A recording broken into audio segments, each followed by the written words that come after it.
Բարև ձեզ, մենք ուղիղ եթերում ենք, մեզ կարող եք հետևել Հայլի Ակումբի եւ Անժելա Թովմասյան YouTube-յան էջերով։ Իմ հյուրն է Մայր Հայաստան շարժման համահիմնադիր Երվանդ Բոզյանը։ Բարև ձեզ, պարոն Բոզյան։ Բարև ձեզ։ Շնորհակալ եմ հրավերն ընդունելու համար։ Եվ այսպես ավարտվեցին ընտրությունները, Փարաքյարի ընտրությունները, որտեղ ջախջախիչ հաղթանակ ունեցավ ընդդիմությունը եւ նաեւ Գյումրու ընտրությունները, եթե միասնական այսպես լինի ընդդիմությունը, ապա եւս պարտված է Նիկոլի թիմը։ Հիմա սպասում եմ Արտուն Գրիգորյանի հայտարարությանը, տեսնենք միանալու է թե չի միանալու, ինչ որ sense բանը երեք ողջ համացանցը բան վիճակում էր, ու գավառի ԺՄԿ սպասում էին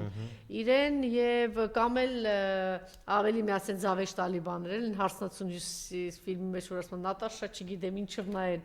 ասում էլ կգա ես իմ տղամարդու խոսքը կասեմ հիմա գուցե տես մի հատ ինչ որ մեկին են սպասում մեկի զանգին են սպասում ինչեւ է ամեն ինչ կարող է հիմա ենթադրել խոսել ասել ես երեք ճիշտ ասած իմ անձնական էջով անդրադարձել եմ այդ թեմայից եւ քանի որ գիտեք Հայաստանը շատ փոքր է կուլիսային բոլոր խոսակցությունները հրապարակ են գալիս մի քանի բաներ էին ասում որ առաջ է քաշել Մարտուն Գրիգորյանը ինչու անմիջապես ինչպես Մայր Հայաստանի տեխնացուն եւ Ռուբեն Մխիթարյանը անմիջապես ընտրություններից մի քանի ժամ հետո հայտարարեցին որ միանում են հաղթող տեխնացուի որտեւ այդ հարցը դրված էր որ ով որ կհաղթի մյուս տեխնացուները կմիավորեն այսինքն սա միասնական պայքար է որպեսզի թշնամուն դուրս վռնդեն Գյումրից այս պարագայում Հայաստանից եւ շատ-շատերը հույս ունեն որ սա կմոբիլիզացնի, կսթափեցնի, առավել կուժեղացնի եւ նաեւ ուժ կտա մեր ժողովրդին որ այո պայքարը կարող է բերել իր արդյունքը այ պայքարի այս ձևները նաեւ ողջունելի իհարկե չմերժելով պայքարի մյուս ձևերը ինչպես ասեցի այդպես էլ Մարտուն Գրիգորյանի կողմից երեք ասում էին որ կպատասխանի ուղղակի շատ տարօրինակ է որ միջև այս պահը այդ պատասխանը չկա ինչև է ինչ կլինի եթե ինքը կորոշի որ չի միանում ինքը պիտի հասկանա որ իր ճակատին ինչ որ բաներ է գրվելու եթե հանկարծ ինքը որոշի ասենք միանալ ՔՊ-ին կամ ասի ես անմասն եմ մնում կամ ասենք հայտարարի երկու ձայն եմ միայն տալիս այնտեղ բա այն 4 ձայնը կարող են 4 ձայնից մեկն էլ որոշի կամ երկուսը որոշեն ՔՊ-ին ձայն տալ հիմա դա չէ օրինակ դա տրամաբանական է թե տրամաբանական չի երեք էլ խոսում էի դրա մասի որ ասում է կարող են ձերբակալել Վարդան Ղուկասյանին, որովհետև իր վրա չգիտեմ ինչ որ քրեական գործեր կան Հայաստանի Հանրապետությունում Նիկոլի ժամանակաշրջանում, Անայի ժամանակաշրջանում չկա մեկ մարդ, որ ասի ես այնքան ամբասիր, ամեն ամբասիր մաքուր մարդու վրա անգամ մենք ունենք օրինակներ, որ Նիկոլը ինչպես է գործ կարել եւ անգամ տարել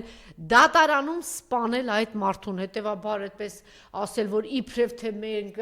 չգիտեմ ինչ ենք Վարդան Ղուկասյանն է, ի պաշտպանություն Վարդան Ղուկասյանը չեմ ասում, ես ուղղակի փորձում եմ երևույթը գնահատել եւ հաստատ պակաս խելոք կամ առավել խելոք չեն մյուս տեխնացուները, որ բացարձակ նման բաներ չարեցին եւ միանգամից պաշտպանեցին ինչպես Մայր Հայաստանը եւ Մայր Հայաստանի տեխնացուն եւ Ռուբեն Մխիթարյանը։ Սա մյուսը, որ ասում է իբրև թե հին պատմություն է 13 տարի առաջվա եւ եթե դու այդպիսի բարձր արժանապատվություն ունի Մարտուն Գրիգորյանը կարող էր այդ հարցը շատ շուտ լուծել եւ շատ արագ եւ ոչ թե սпасել հիմա ձեռքը ունենալ ժողովրդի քվեն եւ այդ ժողովրդի քվեն թափահարել ու ասել հիշեցնել որ այսպիսի մեր մեջ արյան հարց կա մենք պիտի լուծենք եւ երեք ողջ համացանցը դա էր պատտում իսկ այս արյան հարցը ում պատասխանատվություն տակ է դու եթե առաջադրվել ես եւ դու ազգային ժողովի падգամավոր ես ուրեմն պիտի ունենաս որոշակի պատասխանատվություն ժողովրդի հանրության հատկապես այն գյումրեցիների արժե այն գյումրեցիներ որոնք տվել են իրենց ձայնը տրամաբանություն չկա այստեղ որ պետք է ավելի քիչ եւ ասում են կարող են այլ տեխնացուի տալ ինչ տրամաբանությամբ եթե ավելի շատ ձայն հավաքել է այդ մարդը ուրեմն պիտի այդ մարդու կողքը կանգնել ինչեւ է գիտեք ինչ կա ես առասեք ոչ դրանից մեծ ողբերգություն չպետք է զարգել հիմա ինքը եթե ճանապարհը կորոշի իր գործընկերները կամ իր համախոհները կամ այն մարդիկի թիմակիցները կամ իրեն խորհուրդ տվողները կորոշեն, պիտի նկատի ունենան, որ շատ ծանր բանի տակ են մտնում եւ գուցե ինչ որ զուլալեցման բանի ինչ որ փուլ է գալու եւ ավելի հստակ կլինի կտեսնենք։ Այնպես որ այսպիսի վիճակ է շատ տարօրինակ է որ միջև այժմ արդեն 3-ն է իր թիմակիցներից է գրել են հիմա կարող է այսօր լինել, կարող է չգիտեմ ծանրակշիռ ինչ որ բաներ անենք, ձեր լոլոներով զահլամի տարեք մեր թե չգիտեմ ավելի եք ամեն ինչ պղտորում դուք եւ ես ասեմ ավելի վատ վիճակի մեջ եք դնում Մարտուն Գրիգորյանին եւ նաև անեք թողնում, որ մենք այս անձի հետ կապված հետագայում շատ հարցեր ունենանք եւ ընդհանրապես վստահության հարց առաջ գա այս անձին եւ այս թիմին արժե վստահել թե չարժե վստահել որևէ մեկը չհամարցակվի հերթական անգամ ամենակարևոր եւ ամենավտանգավոր բանը պարոն Բոզոյան որ հերթական անգամ չհիասթափեցնեն մեր ժողովրդին եւ չասեն